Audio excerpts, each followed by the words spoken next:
people knocking on doors and phone banking, and if possible, how do you live? Well, in 1988, I was beaten up by the police in San Francisco for picketing George Walker Bush, the first Bush, and we sued the city, and guess what? They had to pay me $2,000 a month till I die. Okay, so that's all I got.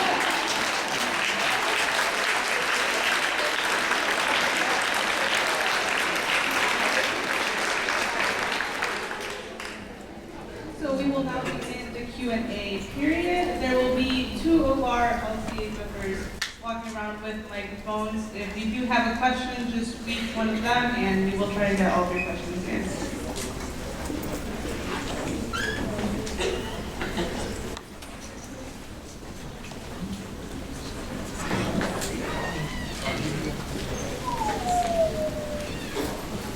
I was curious on how you were received by in the early stages of your career with the Hispanic men you were working with. How welcome were your efforts? Well, I guess I was fortunate because since I was the organizer, along with Cesar, doing house meetings for farm workers, and wanted to convince them that they had the power to change things. So I was kind of in the ground floor, so the farm workers themselves always supported me. I was elected to be the vice president of the farmers union. So they always supported me. I had more problem with the other men in leadership than I did. Thank you. I am over here. My name is Bridget. I've been working with migrant and non-migrant farm workers for almost 6 years now. And my question is about the DACA policy. It stands for Deferred Action for Childhood Arrivals. And any youth who entered the United States before the age of 16, and then some random date like June 10th, 2010, can be eligible to receive a 2-year work permit and a Social Security number.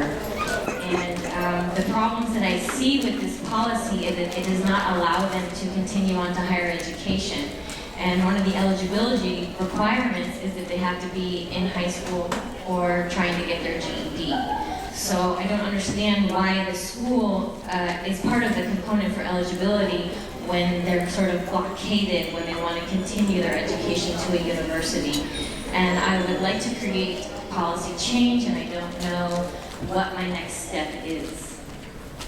Well, I think that's why it's important to get involved with your local congressperson or your local state representatives. In California, the DACA students, the Dreamers, are actually able to go to college and actually are able to get financial aid and work permit and driver's licenses, right? And that was all done through the state legislature. So I think we have to start working at the bottom, but I would definitely approach some of your legislators, your state legislators, so you can get some of those benefits that we've been able to get for the DACA students in California, and to make the changes that we need to make. So I would say I would have a delegation go speak to your local state legislature and talk to them, and maybe go to the Capitol and talk to some of the others that are there. I know that here in Illinois you do have some strong representatives in the legislature that might be able to help you.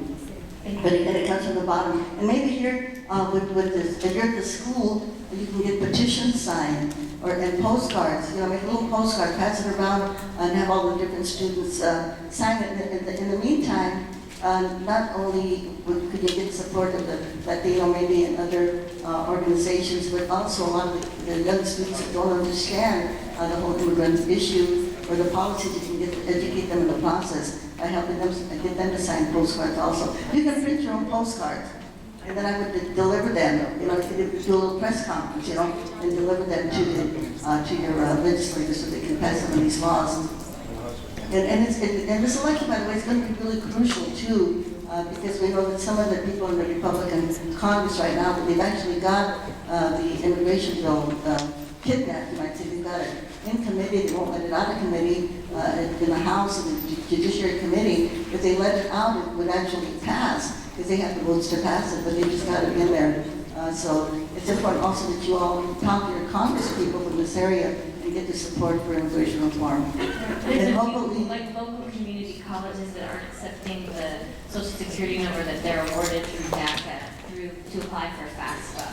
So would that be a political or a state, or is that just a college decision? Well, again, we have your school, your college, community college trustees that are also elected to office. You know, so right now it's election time, this is a good time to get them up, you know, because they all want to get reelected. So I would definitely contact each and every one of them. So it's all, you know, it's all politics and it's all power, and it's people power again. You know, stop pressuring them to make the changes. I really enjoyed your talk. Thank you for coming. Earlier this year, I saw the movie Cesar's Last Fest in Chicago, and I thought it was a very powerful movie. I didn't see the other one that came out, but one thing that really struck me about the movie was that when the United Farm Workers really started to get active, the first victim of police violence is actually a Yemeni, if I'm not mistaken. It is. And I was wondering if you could talk a little bit about working with people from different cultures. I know that the immigration debate today is mostly talked about is Latinos, but somebody who's worked with different cultures, and I'm from a Venezuelan background myself, so I would just like to know what maybe something you experienced working with different cultures, and today's immigration debate, what are some other groups maybe we're not seeing as talked about so much as the children from El Salvador and Central America and Mexico and so on and so forth. Well, you're right about that. The whole immigration issue does affect it. In fact, there's a lot of undocumented people here from Canada, right? And from Eastern Europe. Every time I go to the Midwest, I run into all kinds of people that are waiting tables and whatnot that are undocumented here, but they're from other countries. So when we talk about, you know, immigration issues, it's not just about Latinos, it's about everybody else. And people forget that in our United States of America back in the 1920s, we had more foreign-born people here than we had natural-born or born in the United States of America, and they were all people who could get their citizenship. And again, when we talk about other ethnic groups, we also have to fight against racism against people from the Arab world. As you mentioned, our first martyr, well, actually, it was our second martyr, because our first martyr was a young Jewish woman named Nat Friedman, who was killed in Florida in a strike that we had there in the sugar cane. And that's interesting. Our first martyr was a young Jewish woman, Nat Friedman. Our second martyr was a young Arab, Nadi Nafana, and he was killed by a shirt in Kern County, who hit him across the head with a flashlight. And we had a couple of other martyrs after that. As one of them was shown in the movie Wanda La Cruz and two others. But you know, we know that the immigration policies in the United States are very slanted. If you're from a European country, you can get into the United States pretty easily, maybe wait 1 or 2 years. But if you're from a Latin American country, maybe you have to wait 10 years. And if you happen to be from Africa or the Middle East, you can have to wait maybe up to 20 years. So these are some of the policies that our government makes that we know are very racist. And so I think we have to take that into account, that it's not just about one group, but we do know that people of color continue to be discriminated in many of our policies that our government has. I hope that answered the question. Okay. Hello. I want to say thanks for coming, first of all. But I was wondering to hear your thoughts about the importance of black and brown brothers coming together, and sisters, that is, because in the media we always hear about, you know, black and brown folks, you know, going against each other. I know specifically in Los Angeles. So I just want to hear your thoughts about the importance of us coming together and not fighting each other.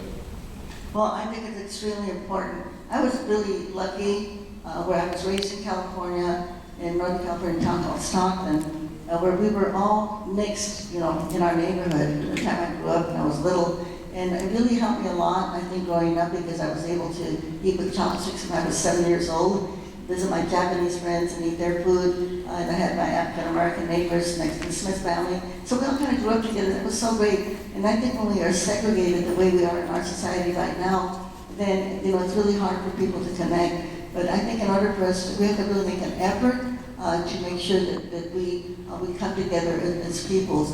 In my own family, I have 7 of my grandchildren are Afro-Mexican, you know? So we are really Mexican in our own family. But I think as leadership, we've got to reach out, and we've got to make sure that we bring our people together, you know, through meetings or whatever we have to do. Because unfortunately, as I mentioned earlier in my first part of my talk, is that because we have these traditional teachings in our heads about we don't go somewhere unless we're invited, right? So we've got to make sure that our leadership takes a really big part in bringing all of our people together, black, brown, and other groups of color also, so that we can all, because we have the same issues exactly, the issues on education, the issues, civil rights issues, the incarceration issues, you know. We have the same exact issues, so we've got to do a lot more to bring each other together. But I think we have to put pressure on our leadership to make that happen. One thing I learned about Jesse Jackson is that he always made it a point to come out there and bring people together whenever he came out to California or the places that he spoke at. So I think we've got to get his example and just do more. And thank you for the question. Thank you. Totally agree with you. Hi, my name is Jessica Bradshaw, and I'm on the Carbondale City Council here. I just wanted to welcome you to Carbondale, for one. And another thing is I'm originally from San Jose, California. I went to elementary school in probably predominantly Latino school in Alviso. And then I moved here when I was in junior high. And so I got a very mixed upbringing. I was exposed to a lot of different cultures. But I wondered if you had any advice for schools, whether they be elementary or high schools or even colleges, in terms of, I feel like a lot of students in schools tend to self-segregate. You know, you stick with the culture that you're most familiar with. And I wondered if you had any advice for how schools, teachers, as well as students could help bridge that gap. Well, I think schools are the perfect place to do what we're talking about here. Because if we mix kids up and we make them play together or work together, and I think one good way to do that is to have them tell their stories about their families. You know, like where did your family come from? Tell us the story of your family.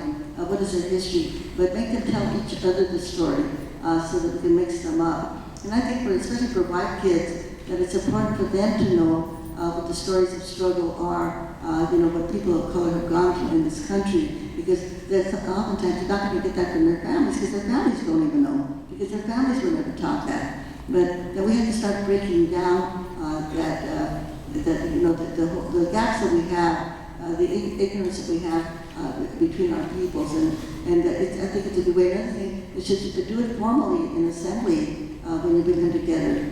But I used to be a teacher also. And so I always made it a point to try to do that, to bring the groups together so that they would learn about each other and play with each other. Because especially children do not know prejudice at all. They learn that as they're growing up.